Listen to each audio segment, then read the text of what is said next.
Hello guys, today we are very privileged to be having a personality profile on the one and only Nana Osae Nyampong, who is the Kaminahine of the Akwamu traditional area.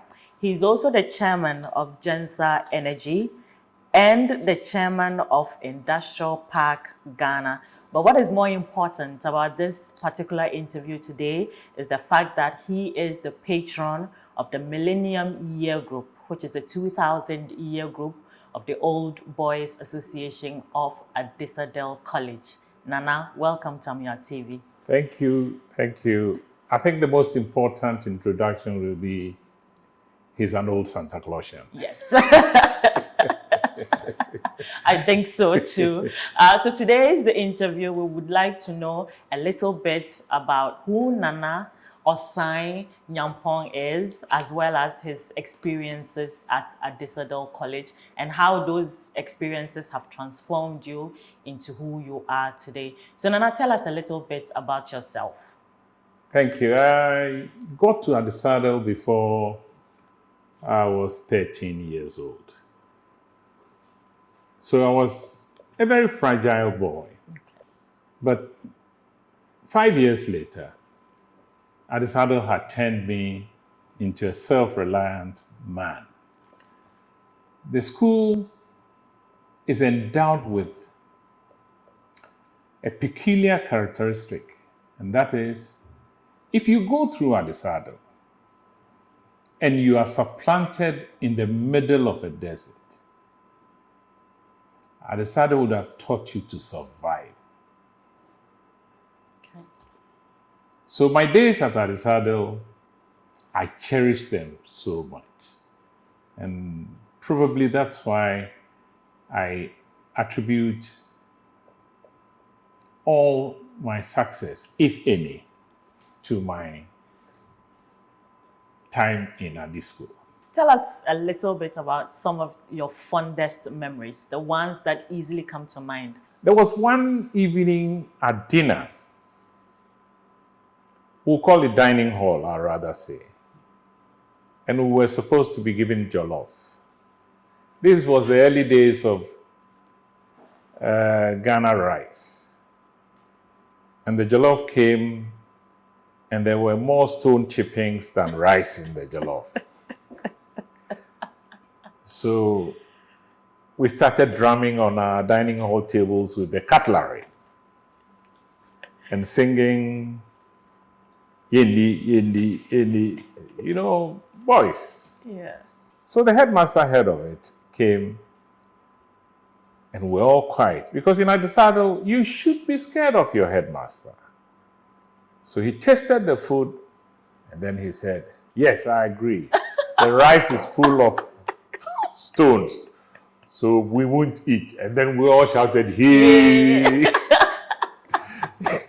Yes. That's Adisadel for you. Yeah. So which house were you in? I was in Philip Kweku.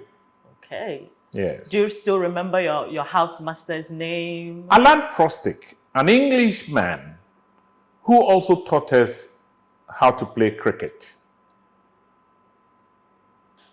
Very nice. Now, what course did you study whilst you were at Adisadel? I was a pure art student. Yes, but in those days, you would either do arts, do chemical science, or mathematical science. Okay. So we had 3 classes. 1A, or when we got to choose our subjects, 4A was the art student, 4B was mathematical science, and 4C was the biological or chemical science. Who was your favorite teacher? That would be a difficult question to answer, because you would have different teachers for the same subject along the whole duration of your course. Okay. But there was this English teacher called Chebes who would dramatize everything. Yes. And I think he is the teacher who took us through Macbeth. Then there was Mr. Baskerville, tall, huge man, but with the smallest of cars. Yes. And I think he was in charge of the school cadet corps at that time, because he must have served in the British Army before coming to teach in Adisadel. You mentioned cricket. Was that one of the extracurricular activities you were involved in whilst at Adisadel? I loved cricket. Do you I still play? No, now nobody plays cricket in Ghana. Yes. So my only association with cricket now is to watch the Indian Premier League and others on TV. Okay. Yes. Now tell us, from Adisadel, where did you head next? You know, I did 5 years in Adisadel, and I did 2 years sixth form in Okwapmang School. Okay. Then from Okwapmang, I came to then School of Administration. I believe now it's called University of Ghana Business School. Okay. Yes. So, and in those days, the first degree was a 3-year course. Okay. And so after 3 years, I left University of Ghana, and the world was ahead of me. What did you study? Business? Business, BSc, administration, accounting option. Tell us about your first job from the University of Ghana. Oh, you want to know about that? Yes. My first job, real job, not national service, but real job was with B.A. Mensah and Co. And this company used to manufacture ladies' personal clothing, corsetry, brassiers. So I was introduced to this, and I needed to develop like a marketing chain for these items. Isn't it funny for a man to do this? Tell us how you succeeded. Oh, I mean, if you ask my friends, they will tell you that now I'm old, so maybe I've lost it. But when I was young, if a lady approached, I could tell her bra size from 100 meters away.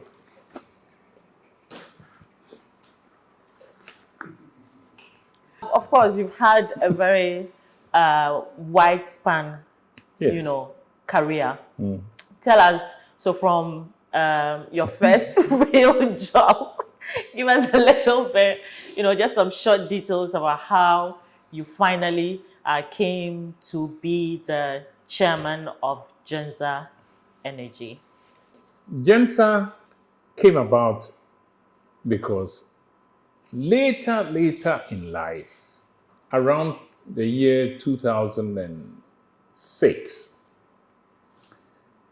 my son had graduated from Massachusetts Institute of Technology, and he had gotten a good job at McKinsey and Partners, and they were treating him so fine that I saw that I could lose him to the diaspora. So I visited him in the United States, and I said, "You'll never be the owner of McKinsey. So tell me what you want to do in Ghana." He asked for 2 days to think about it, which in itself was a good omen for me, because he needed only 2 days. So he came back and said he wants us to do power projects in Ghana. Power is a capital intensive, yes. And I at times think he said that simply to put me off my demand for him to come to Ghana. But I was prepared for whatever answer he would give me. So I said, fine. If it's power project you want to do, let's go to Ghana. So we came to Ghana and we saw that we had no track record of any power project other than lighting candles that we could approach companies with. But we heard some General Electric turbines were being offered for sale around Chicago. So I flew to Chicago and bought the turbines. So we approached a mining company, which I wouldn't name here. And they said, you must be jokers. Have you done power project before? I said, no. Where are you going to get the turbines? I said, we'll get the turbines. So he said, the chief executive said, okay, when you get the turbines, come back. So I opened my briefcase and showed him the bill of lading for the turbines.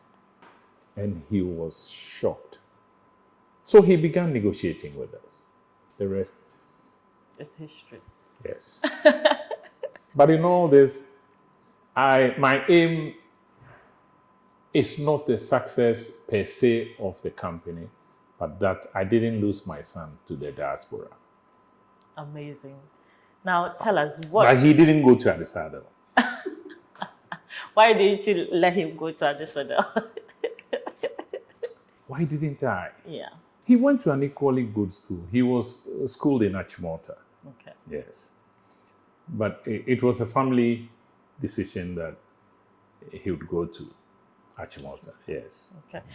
What are you most proud of in your life, your career span? What are you most proud of accomplishing so far? I think it would be offering employment to 175 people. Wow. Who are all of them, more qualified than I am, school-wise.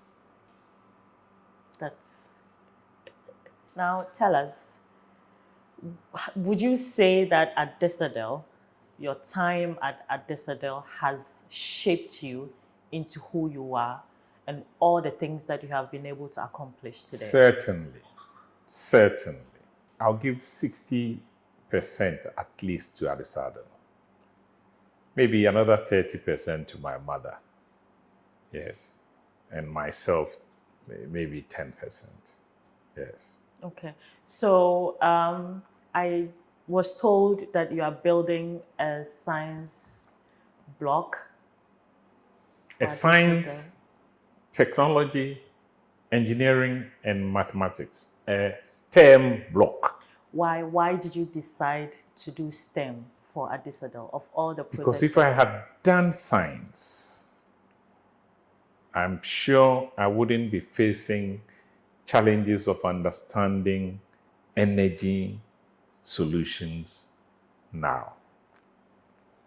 Now, the engineers have to speak to me slowly and go over it like tutorials for me to understand before I sign off on their proposals. Yes. Good. And indeed, the world is moving towards sciences. So those who come after us must be prepared for the future. I'm sure the kids who will be using that particular science lab will be very grateful to you. Oh, Adisadel hasn't got any kids. They are boys. The boys. Yes. Before I let you go, give us 2 tips that you have picked so far. Consistency. Yeah. It's the same coin as perseverance. Yes. If you start any business and you want to grow the business, you must have patience, because from seeding to maturity for any business, it's not less than 10 years. So if you don't have the patience for your idea to mature go and do trading. You can even go and sell used clothes. Yes.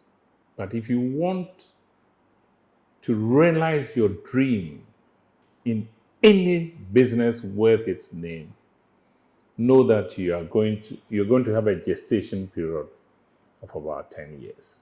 But a lot of people don't have that patience. Thank you so much, Nana, for giving us all these beautiful tips and experiences from Adisadel. And we're going to see you at the dinner. Adisadel on the hill.